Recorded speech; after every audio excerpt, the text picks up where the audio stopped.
Hi welcome to nine vibes నేను మీ శ్రావణి. సార్వత్రిక ఎన్నికలతో పాటు ఏపీ అసెంబ్లీకి కూడా ఎన్నికలు జరిగాయి. కానీ తెలంగాణ కంటే ఏపీలో పరిస్థితి మాత్రం నిప్పుల కొలిమిలా తయారైంది. భారీ ఎత్తున హింస చెలరేగింది. పోలింగ్ ముగిసిన 2 రోజుల వరకు కొనసాగింది. దీంతోనే అర్థమవుతుంది ఏ స్థాయిలో ఫైట్ జరిగిందనేది. అందుకే ఏపీ ఫలితాల పట్ల అందరిలో ఒక ఉత్కంఠ నెలకొంది. దీంతో బెట్టింగ్లు కూడా భారీ స్థాయిలో జరుగుతున్నాయి. భారీగా బెట్టింగ్ మూటాలు ప్రవేశించినట్లు ప్రచారం జరుగుతుంది. అయితే వైసీపీ మరోసారి అధికారంలోకి వస్తుందా? టీడీపీ కూటమి అధికారాన్ని దక్కించుకుంటుందా? ఏ పార్టీకి ఎన్ని సీట్లు వస్తాయి? ఎవరు గెలుస్తారు? ఎంత మెజారిటీ వస్తుంది అన్న అంశాల చుట్టూ బెట్టింగ్ తిరుగుతున్నట్లు తెలుస్తోంది. కోట్లలో ఈ బెట్టింగ్లు సాగుతున్నాయి.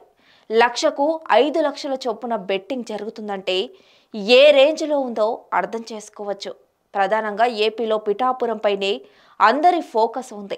గత ఎన్నికల్లో పవన్ 2 చోట్ల పోటీ చేసి ఓడిపోయారు.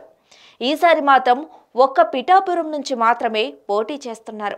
అటు వైసీపీ సైతం గట్టిగానే ఫోకస్ పెట్టింది. అందుకే ఇప్పుడు పిఠాపురం చుట్టూ బెట్టింగ్ జోరుగా సాగుతోంది. పవన్ గెలుస్తాడా లేదా అన్నదానిపై జోరుగా పందాలు కొనసాగుతున్నాయి.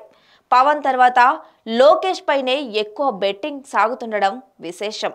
మంగళగిరి నుంచి పోటీ చేస్తున్న లోకేష్ గత ఎన్నికల్లో ఓడిపోయారు.